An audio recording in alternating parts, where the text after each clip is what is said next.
Good morning students. आज हम discuss करेंगे मैथ 60 के एनालिसिस जो कंडक्ट कराया जाता है प्रत्येक संडे विश्वेश्वरी स्टडी सेंटर का। हमारे कुछ नए upcoming batches, practice batches, language batches आप सबके सामने आने वाले हैं, तो आप ऑफिस से कांटेक्ट कर सकते हैं। ये है आपका कांटेक्ट नंबर। चलिए नेक्स्ट क्वेश्चन से हम स्टार्ट करते हैं एनालिसिस। पहला क्वेश्चन क्या कहता है, 8 पर पावर की प्लस 5 पर पावर 2 के एक गुणनखंड है जहां के एक क्या है, विषम संख्या। आपको पता होगा विषम संख्या, विषम संख्या कहां किसे कहते हैं? विषम संख्या जिनका आरंभ क्या होता है, 1 3 5 डॉट डॉट डॉट डॉट, ये विषम। तो बोल रहा है कि के एक यहाँ विषम संख्या है, तो किसी भी विषम संख्या को हम पुट कर सकते हैं। तो विषम संख्या क्या होगा, एक को ही पुट कर देते हैं हम। विषम संख्या एक को ही पुट कर देते हैं। देखिए तो 8 पर पावर क्या आ जाएगा, 2 के यानी 2 गुना 1, प्लस 5 पर पावर 2 के यानी 2 गुना 1। तो 8 का स्क्वायर कितना हो जाएगा, 64, और 5 का स्क्वायर कितना हो जाएगा, 25, यानी मिला जुला के कितना आ जाएगा, 89। और यही क्वेश्चन का क्या होगा, आंसर। आसान क्वेश्चन है, देख लीजिएगा। नेक्स्ट क्वेश्चन में मूव करते हैं। ये कथन कह रहा है कि कैसे हम निकालते हैं कौन सा बड़ा है और कौन सा छोटा है, इसी आधारित पर ये क्वेश्चन बनाया गया। देखिए क्वेश्चन क्या कहता है, 2/3 पर पावर √5 बटे 3/2 पर पावर √5। इन दोनों का कंपैरिजन हम कैसे करते हैं, क्रॉस मल्टीप्लाई करके करते हैं। देखिए 2 दूना 4√5 और 3 तिया 9√5। आपको देख के पता चलेगा 4√5 बड़ा कि 9√5 बड़ा। ऑब्वियस सा बात है 9√5 बड़ा। चलिए पहला स्टेटमेंट, इन दोनों का तुलना करिए। 3 2/√5 और 5 4/√3। Cross multiply 12√3 10√5। देखिए अब तो दोनों के अलग अलग रूट आ गए, तो कंपेयर करना थोड़ा दिक्कत है, तो इसको स्क्वायर कर लीजिए। 12 का स्क्वायर 144 गुना 3 यानी 432, 140 गुना 3 430 432, और 10 का स्क्वायर 100 गुना 5 यानी कितना हो जाएगा, 500। तो ऑब्वियस सा बात, बड़ा कौन है, 500। यहां भी दिया हुआ ये इससे बड़ा, ये इससे बड़ा, एकदम सही बात है, आप करके देख सकते हैं। अब इसको करिए, 3/3√5 2/3√3 गुना करेंगे तो क्या आ जाएगा, 3 तिया 9√3, और इधर करेंगे तो 2 गुना आ जाएगा आपका 2 तिया 6√5।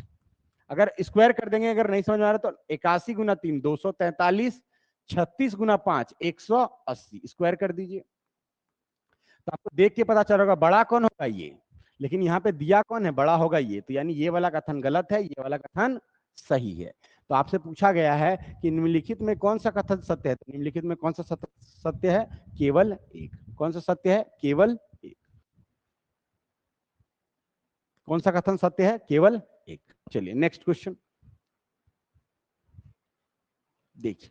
मान लीजिए बोला किसी भिन्न को उसी भिन्न से गुना करने पर प्राप्त गुणनफल को उस भिन्न के व्युत्क्रम से भाग देने पर 1826/27 प्राप्त होता है। तो देखिए तो वो भिन्न क्या है, मान लीजिए भिन्न है x/1, ये मान लेते हैं हम भिन्न है कोई भी a/b, चाहे जो भी मान लीजिए भिन्न। तो बोल रहा है उस भिन्न को उसी भिन्न से गुना करने पर, बोल रहा है उस भिन्न को उसी भिन्न से गुना करने, यानी x को किससे गुना करेंगे, x से, और उसके व्युत्क्रम, व्युत्क्रम मतलब क्या होता है, उल्टा। व्युत्क्रम मतलब क्या होता है, उल्टा। x/1 का व्युत्क्रम क्या होगा, 1/x। 1/x से भाग देने पर प्राप्त गुणनफल कितना होता है, 1826/27। अब देखिए अगर ये ऊपर x जाएगा तो ये क्या बन जाएगा, x³ का वैल्यू है 18 27/26। 27 को अगर 18 से गुना कीजिएगा तो आपका आ जाएगा 20 गुना 18 360, और यहां हो जाएगा 126 486 प्लस 26 512/27। 512/27। तो x का वैल्यू डायरेक्टली यहां से आ जाएगा 8/3। यही आंसर हो जाएगा 2/3। देख लीजिएगा, आसान है क्वेश्चन। नेक्स्ट क्वेश्चन क्या कहता है, दो संख्या 5:6 के अनुपात में इनका मौसो 4 है। तो संख्या क्या होगा, मौसो को गुना कर दीजिए तो संख्या आ जाएगा 20 और क्या आ जाएगा 24। इनका एलसीएम क्या होगा, तो कोई भी बता सकता है। 4 से 4 पंचे 20, 4 छक 24, ठीक। तो 4 पंचे 20 छक 120। एलसीएम आप निकाल लीजिएगा, पहले 2 से भी कर सकते हैं आप, लेकिन डायरेक्टली आंसर क्या आ जाएगा, 120। लॉसो निकालना कोई बहुत बड़ा बात नहीं है। नेक्स्ट, किसी संख्या के वर्ग का 3/5, मान लीजिए कोई संख्या x है, उसका वर्ग का 3/5 क्या है, 126.15। तो संख्या बताइए। 3 से काटिए, 3 चौके 12, 3 दूना 6 15 0.5। यहां तक कोई दिक्कत नहीं है। 3 पचे 15, ऐसे भी कर सकते हैं, 42.5 आ जाएगा। ठीक, गुना आप हो जाएगा 3 तो 5 तिया 15। ठीक है, कोई दिक्कत नहीं, गुना 5 करिए, एक्स स्क्वायर का वैल्यू कितना आ जाएगा 42 गुना 5, यानी आ जाएगा 210, 212 पॉइंट कुछ समथिंग आएगा। अच्छा देखिए, x का वैल्यू आपको पता होगा, नजदीकी पता है, 14 का स्क्वायर कितना होता है 196, 15 का स्क्वायर कितना होता है 225, 14 का स्क्वायर कितना होता है 196 और 15 का स्क्वायर कितना होता है 125। अब नॉर्मली स्वाभाविक सा बात है, x का वैल्यू अगर 212 के बीच में है तो दो ही चीज संभावना है, या तो क्या होगा, या तो 15 से कम होगा और 14 से ज्यादा होगा। कौन सा ऑप्शन है जो 15 से कम 14 से ज्यादा दिख रहा है? 14.5। तो आंसर क्या हो जाएगा? सी नंबर। कॉमन सेंस में था, थोड़ा सा लॉजिक था, बस आप एज्यूम करना था आपको। नेक्स्ट देखिए, ये क्वेश्चन बेहद इंटरेस्टिंग और आसान भी है। X square plus 1 by x square का वैल्यू कितना है 1।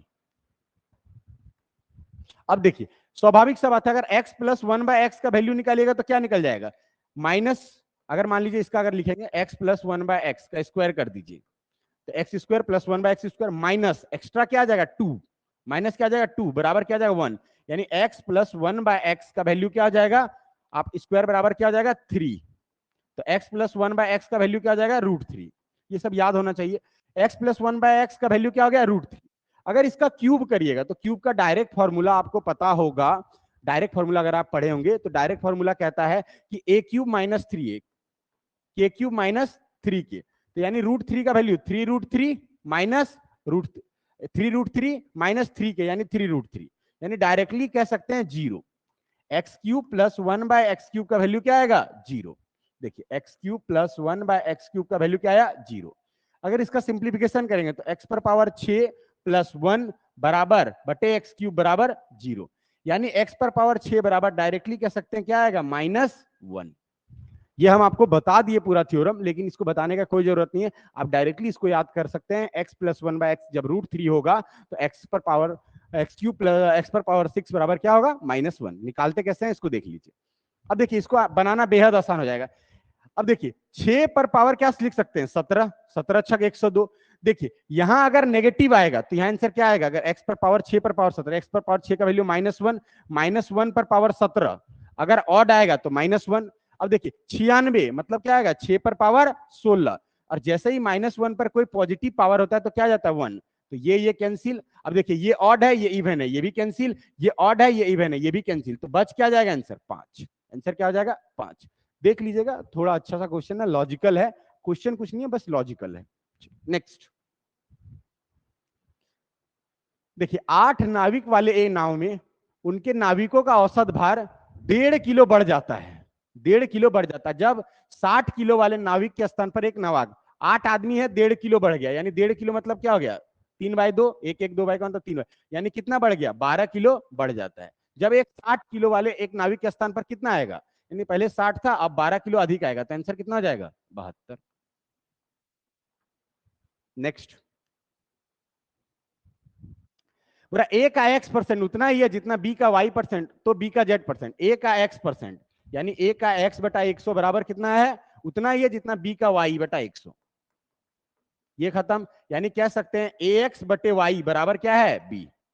ठीक, पूरा बी का जेड परसेंट, बी का जेड परसेंट, जेड बटा 100, तो बी का वैल्यू हम निकाल के रखें ए एक्स बटे वाई गुना जेड बटे परसेंट मतलब 100, तो आंसर क्या आ जाएगा ए एक्स जेड बटे वाई, यही आंसर आएगा। सिंपल सा है, बैठा लीजिएगा। नेक्स्ट,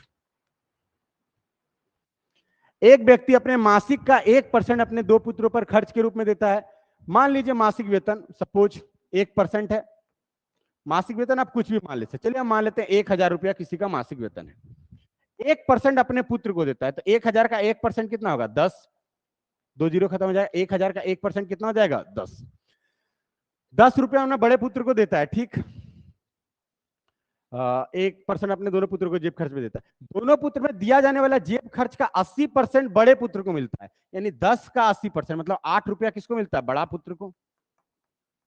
ठीक, उसके बाद क्या कहता है अपने भाग का वो 80% व्यय कर देता। बड़ा को 8 रुपया मिला, 8 का वो 80% व्यय कर दिया, यानी 8 का 80%, 64, यानी 6.4 रुपया व्यय कर दिया। बचा कितना? 1.6 रुपया 8 में। ठीक, बोलता यदि वह 20 रुपया मासिक बचत करे, यानी 1.6 यूनिट जो हम निकाले हैं वो कितने के बराबर है? 20 रुपया के बराबर है। तो आप काट सकते हैं, देखिए 10 वाला उड़ेगा, ये 4 4 16, 4 पंचे 20, 2 दूना 4, 2 पंचे 10, यानी 25/2, यानी 1 यूनिट का वैल्यू क्या आया? 12.5। पूछा क्या है कि उसके पिता का मासिक आय, मासिक आय मतलब 1000, 1000 को 12.5 से गुना कर दीजिए 10, यानी कितना आ जाएगा? 1000, 12,500। आसान क्वेश्चन है, कुछ भी यूनिट मानिएगा बन जाएगा। नेक्स्ट, बोलता किसी अनाज भंडार गृह में अनानस, नारंगी, अनानस और मिश्रित फल के डिब्बों की संख्या ये है। नारंगी, अनानस और मिश्रित के फल इतना इतना % की बिक्री करती है, तो बचा कितना? देखिए 8, 9, 15 हम इसको रेशियो कुछ भी मान सकते हैं, मान लेते हैं 800, 900, 1500। बोलता है 25% बेचता है। 800 का 25% मतलब 1/4, यानी 200 बेच दिया, तो बचा कितना? सेविंग कितना हो रहा है? 600। 33.5% का मतलब फ्रैक्शन वैल्यू होता है 1/3, यानी 900 का 1/3 बेच दिया, यानी 300 बेच दिया, तो बचा कितना? 600। 20% मतलब क्या होता है? 1/5, यानी 1500 का 1/5 भाग बेच दिया, यानी कितना? 5, 300, 300 बेच दिया, तो बचा कितना? 1200। तो इसी का अनुपात पूछा है, 1, 1, 2। आंसर क्या आ जाएगा? 1, 1, 2। देख लीजिए, ये भी आसान है। नेक्स्ट, ए की आयु बी से 2 वर्ष अधिक है, बी की आयु सी से 3 वर्ष कम है, ए की 6 वर्ष की बाद की आयु बी के 2 वर्ष के पहले की आयु का अनुपात इतना इतना है। ठीक, ए की आयु बी से 2 वर्ष, मान लो 3 आदमी ए बी सी, ए की आयु बी से क्या कहता है? 2 वर्ष अधिक है, बी से 2 वर्ष अधिक है। मान लीजिए ये एक्स है, तो ये x+2, कोई दिक्कत नहीं है। उसका बाद बी की आयु सी से 3 वर्ष कम है, चलो इसके 3 वर्ष अधिक हो गया, तो 3 वर्ष बी क्या हो गया? कम हो गया। अब क्या कहता है? ए के 6 वर्ष की बाद की आयु, ए के 6 वर्ष के बाद की आयु बी के 2 वर्ष के पहले की आयु का अनुपात है 5:3। यही कह रहा है, यानी x + 8 बटा x - 2 बराबर है 5/3। गुना करेंगे तो 5x 3x, यानी आ जाएगा कितना? घटा के 2x। गुना करेंगे इसका 8 तिया 24, और 24 और 10 कितना हो जाएगा? 34। x बराबर क्या आ जाएगा? 17। सॉल्व कर लीजिएगा, तो c का कितना आ गया? 20। अभी कितना वर्तमान आयु कितना आ गया? 20। पूछ क्या रहा क्वेश्चन? 6 वर्ष पहले c की आयु क्या? अभी 20 है, तो 6 वर्ष पहले क्या होगी? 14 साल। आंसर क्या हो जाएगा? 14 साल। देख लीजिएगा। Next question, A B C ने मिलके 888 रुपये में किराए पर लिया। ए 20 भेड़ 2.5 महीना चलाई, बी 30 भेड़ 4 महीना, सी 36 भेड़ 3.5 महीना। तो सी का अपना किराया का हिस्सा कितना देना होगा? देखिए ए का क्या बोल रहा है? 20 गो भेड़ है, कितना महीना चढ़ाया? 2.5 महीना, यानी 2.5। ए बी क्या कर रहा है? 30 भेड़ है, कितना महीना चढ़ाया? 4। सी 36 भेड़ है, कितना महीना चलाया? 3.5 साल। चलिए 20 गुना 2.5 मतलब 50, 20 दूना 40 और आधा 50, 30 चौके 120, 36 गुना 3.5, 36 तिया कितना हो जाएगा? अगर 36 दूना 72 और 36, 72 6 78, 108, 108 और 18 126। ठीक, तो पूछ रहा है सी का हिस्सा कितना है? सी का हिस्सा कितना है? 126। कुल कितना होगा? 120, 120, 240 और 6 46 और 50 296।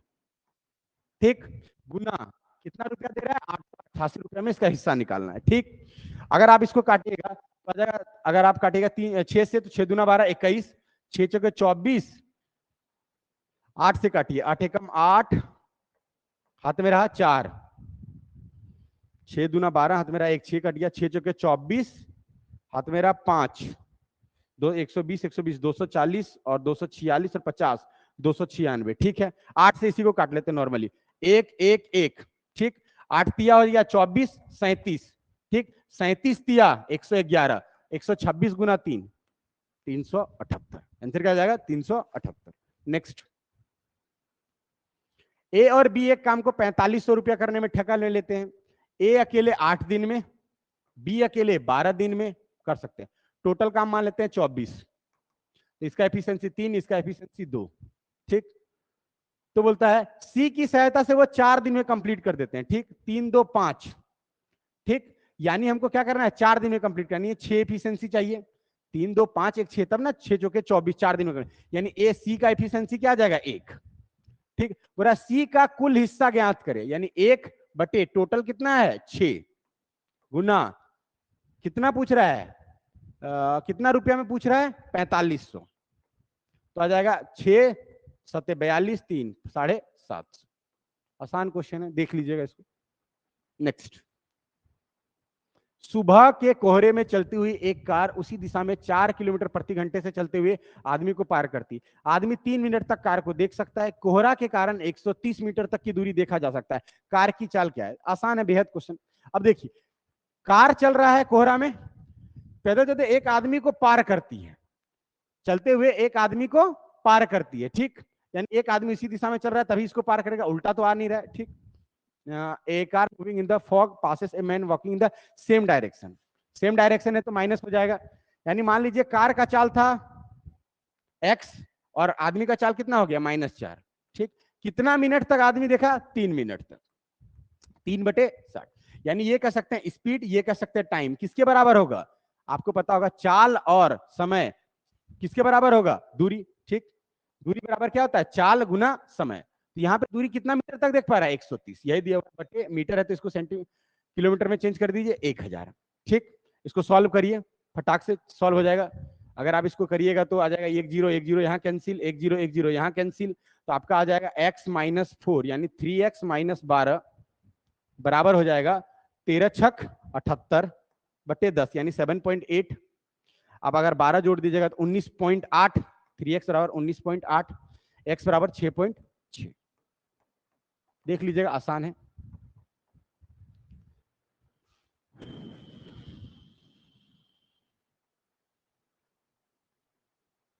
ठीक, नेक्स्ट,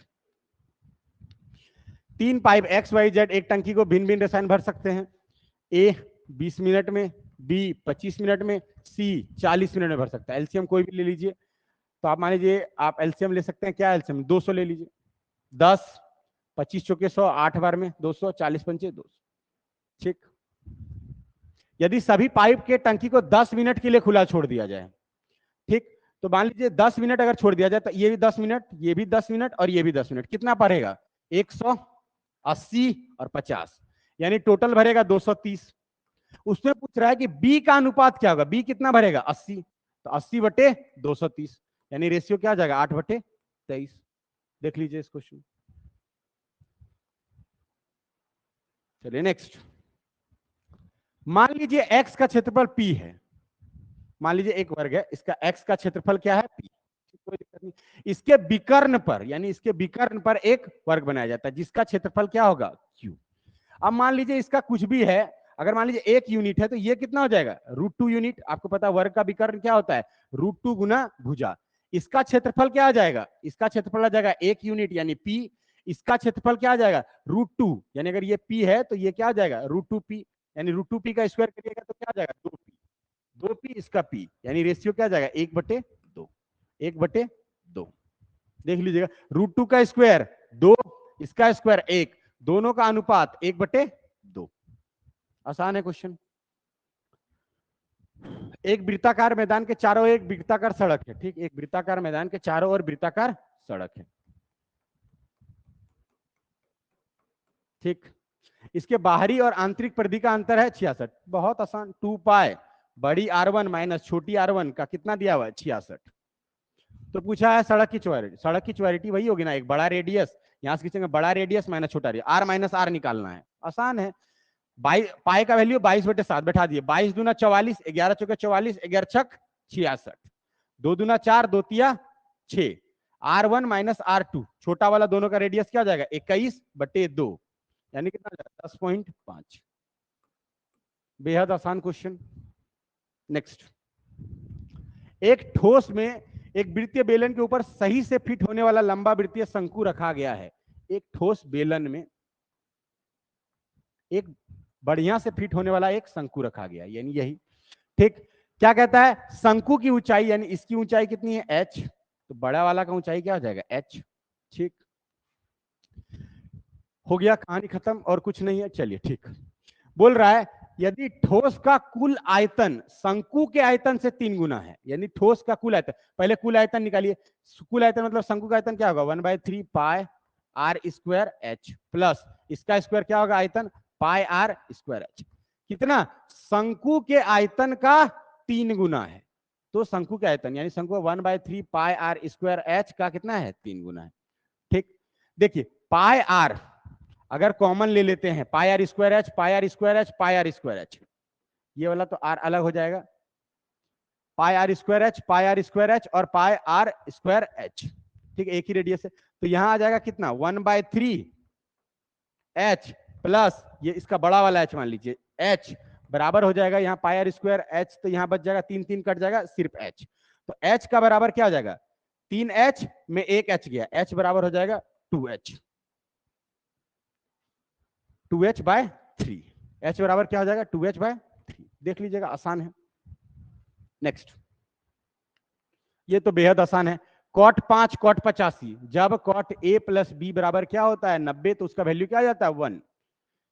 10 + 80 90, 15 + 75 90, यानी तीनों का सबका वैल्यू क्या आ जाएगा 1। बच कौन गया कॉट 60। कॉट 60 का वैल्यू क्या होता है 1/√3 बटे cos square B cos square A plus cos square B. अगर एंगल सम 90 होता है तो उसका मान कितना होता है 1। तो कॉस 90 का वैल्यू कितना होता है 1, 1 का स्क्वायर 1, 1 + 2 3। यानी क्वेश्चन बन जाएगा अगर इसको ऊपर ले जाएंगे तो क्या आ जाएगा 1/√3 गुना 1/3, यानी 1/3√3। लेकिन आंसर कहीं नहीं है, √3 से दोनों साइड गुना कर दिया गया है। तो आंसर क्या आ जाएगा √3 बटे 3 तिया 9। आंसर हो जाएगा √3 बटे, आसान है देख लीजिएगा।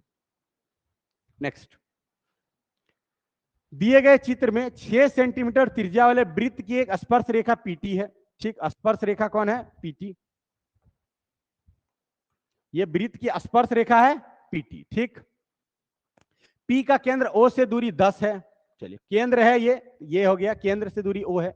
ठीक, देखिए यहां पे जब भी टेंजेंट कोई टच करता है तो कितना डिग्री का एंगल बनाएगा 90। देखिए जब कोई भी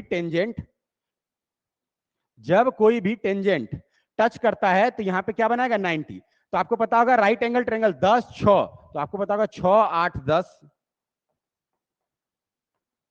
6 8 10 एक ट्रिपलेट होता है। 6 8 10 एक क्या होता है ट्रिपलेट होता है। तो यहां क्या हो जाएगा 8। अब आपको एक चीज पढ़ेंगे स्पर्श रेखा पीटी। देखिए एक पढ़े होंगे पीटी का स्क्वायर बराबर क्या होता है पीबी इंटू पूरा पीसी। पीटी का स्क्वायर मतलब 8 का स्क्वायर कितना 64, पीबी कितना है 5 और पीसी क्या हो जाएगा 5 + x। अब देखिए 5 से इसको काटिए तो कितना हो जाएगा 12 पंचे 60 4 12.8। 12.8 में आप क्या कीजिए 5 घटा दिए तो x बराबर क्या हो जाएगा 7.8। आंसर क्या हो जाएगा 7.8। तो कितना 12.8 माइनस 5, देखिए 5 से काटेगा तो 12 पंचे 60.8 यहाँ 5 + x, तो यहाँ x का वैल्यू क्या जाएगा 12.8 माइनस 7.8। आंसर क्या आ जाएगा 7.8। चलिए ये भी ऑप्शन है देखिएगा सिमिलर, इसको चेंज कर दीजिएगा। नेक्स्ट, चलिए ठीक है तब चलिए अगर आपको वीडियो पसंद आता है, अगर सॉल्यूशन पसंद आता है तो इसको ज्यादा से ज्यादा लाइक करिए, लाइक कमेंट करिए ताकि हमें भी पता चले कि कैसा रिस्पॉन्स है। इसलिए कृपया लाइक करिए शेयर करिए और दोस्तों को सब्सक्राइब करिए। ठीक है, चलिए तब तक के लिए bye, thank you for the watching.